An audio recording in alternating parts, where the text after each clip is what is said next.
네, 드디어 매도가 됐습니다. 제가 가평에 있는 지분 물건을 낙찰받았었는데 소유자들의 관계가 굉장히 복잡했었죠? 드디어 해결했습니다.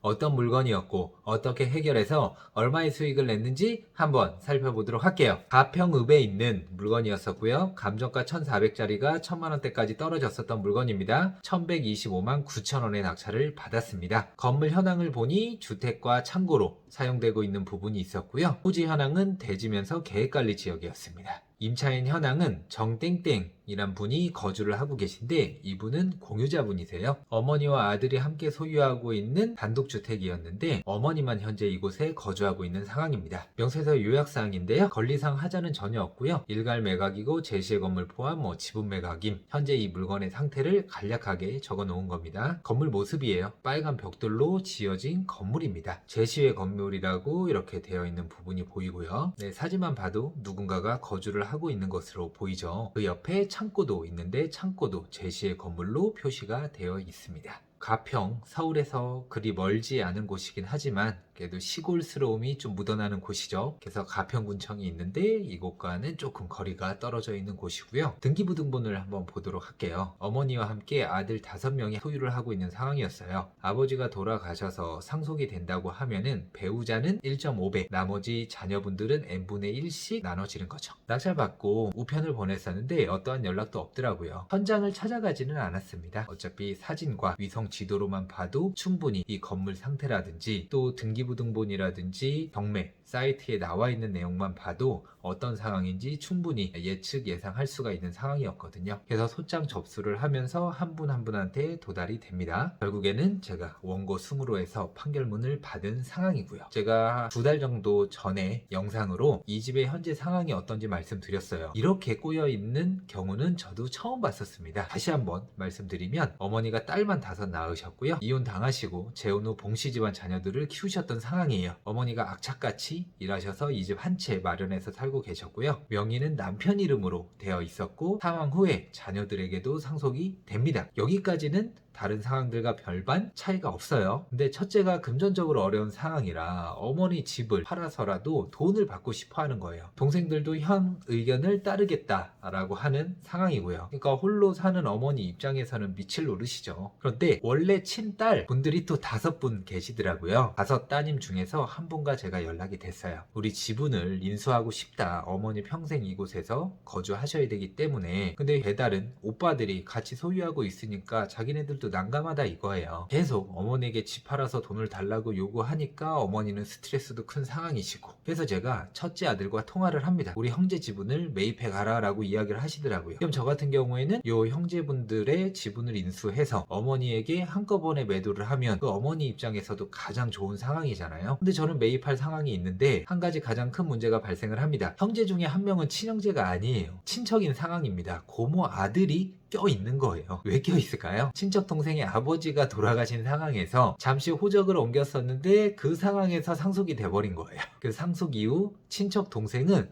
또 현재 이름을 바꾼 상황이었어요. 봉땡땡이란 사람은 이제 이 세상에 존재하지 않아요. 그런데 더 재미난 건 뭐냐? 또 다른 따님 중 한 분에게 연락이 왔는데 1,500만 원의 지분 매입하겠다. 대신에 형제들 지분 처리 좀 해달라. 처리가 완료되면 매입하겠다. 꼬여있는 상황을 처리해줘야 되는 상황이잖아요. 배다른 가족들끼리 해결하지 못하는 일들을 제가 해주기로 마음을 먹습니다. 또 해결해주면은 컨설팅 비용은 따로 주시겠다고 하더라고요. 요 매도까지의 과정이 굉장히 재밌는데 첫째 아들과 합심해서 이제 고모 아들의 지분을 해결을 하려고 노력을 했습니다. 첫째 아드님이 굉장히 돈이 필요한 상황이라 우선 제가 인수를 해드렸죠. 그래서 1,000만 원을 드렸습니다. 하지만 돈이 더 필요한 상황이에요. 그래서 저한테 먼저 이야기를 하시더라고요. 그 고모 아들 나랑 친하고 계속 연락을 하니까 내가 이런 필요 서류들 다 해줄 테니 수고비 정도를 달라. 또 이야기를 하시더라고요. 그게 오케이. 적극적으로 협의 좀 해달라. 첫째 아들이 고모 아들에게 우리가 요청하는 서류들을 다 하나하나씩 받아서 주시더라고요. 서류만 받으면 다 끝날 줄 알았는데 여기서 또 문제가 발생이 돼요. 고모 아들은 이름만 바뀐 게 아니라 주민등록번호까지 바뀌어버린 거예요. 근데 중요한 건 발급받을 수 있는 모든 서류 확인을 했는데 서로 연관성이 있다는 사실을 밝히지 못하는 거예요. 서류만 봤을 때는. 왜냐면 봉땡땡이었다가 뭐 한 땡땡으로 바뀌었다라는 어떤 그 내용들이 재적 등본이라든지 어떤 서류에 나와 있어야 되는데 전혀 나와 있지도 않고 이름과 주민번호까지 바뀌어 있는 상황이기 때문에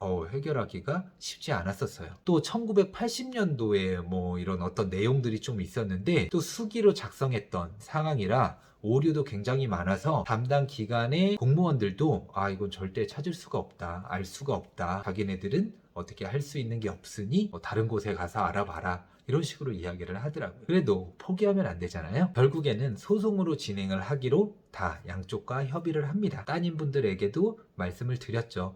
이러이러한 상황이라 이게 온전한 상태에서 소유권이 어머니한테 넘어가기는 어렵겠다. 아무래도 변호사가 필요하고 그분이 이제 소송을 진행해서 그 고모 아드님의 지분을 어머니 이름으로 가지고 오는 그 작업을 현재 진행을 하고 있습니다. 그래서 고모 아들에게 증여계약서 및 인감증명서를 받고 처리를 하기로 했고요. 소장이 도달되더라도 반응하지 않기로 이제 고모 아들에게 확답을 받았어요. 상대방이 반응을 하지 않으면 변호사가 소를 제기를 했기 때문에 소장에 적힌 내용대로 확정이 되겠죠. 그러면 그 판결문을 가지고 이제 그분의 지분을 어머니에게 가지고 오는 걸로 판을 짰습니다. 그래서 2022년 1월 24일 날 마곡에서 또 매도를 하는 그 작업을 진행을 했어요. 그래서 이제부터는 변호사님이 알아서 처리를 해드릴 거고요. 저는 첫째 아드님의 지분까지 인수를 했었잖아요. 그리고 처음에 낙찰받은 것과 함께 2,500만 원에 둘째 따님분의 남편에게 매도를 했습니다. 이 어머니께서는 이제 연세가 많으시니까 따님분들한테 자기 지분들을 이렇게 증여를 하고 싶어 하시더라고요. 그래서 어머니한테 갔다가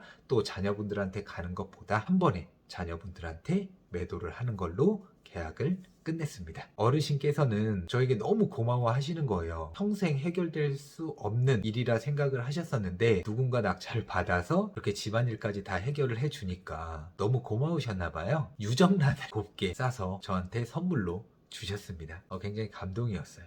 이게 지분 투자의 매력인 것 같아요. 큰 수익은 아니었고요. 주거용 지분이다 보니까 큰 수익을 내기는 어려워요. 왜냐?